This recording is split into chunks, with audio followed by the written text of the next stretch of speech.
Ayan ang mga gustong pagkain sa mga pasosyal. Parang mga 1D millionaire. Magpa-restaurant pa. Kung ikain lang sa bahay ang mga pinagbibili nila dyan. Makatipid pa sana tayo. Nagpractice na sigurong kakain sa mga Japanese food. Kay gusto daw mag-Japan sa birthday sa bata. Para siguro kapag makarating sila sa Japan, hindi sila mapapahiya. Kay may idea na sila kung anong kakainin nila. Kaya kahit maghirap ng 1 linggo, kahit sardinas na lang ang maulam, pipilitin na makakain sa mga sosyal na pagkain. Kay sosyalira man, takot man mapahiya. Tignan mo, klarong-klaro, bakit mga gulay ang in-order niya? Kay hindi niya alam kung ano yung pinag-order niya, basta lang may maturo. Kay wala man kaalam-alam sa mga pagkain dyan sa restaurant na yan. Kay hindi man kakain sa gulay ang babaeng yan, kay sosyalira nga.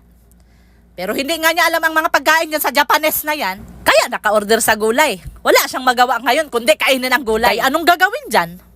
Alangan hindi niya yung kainin, na mahal man yan. Ganyan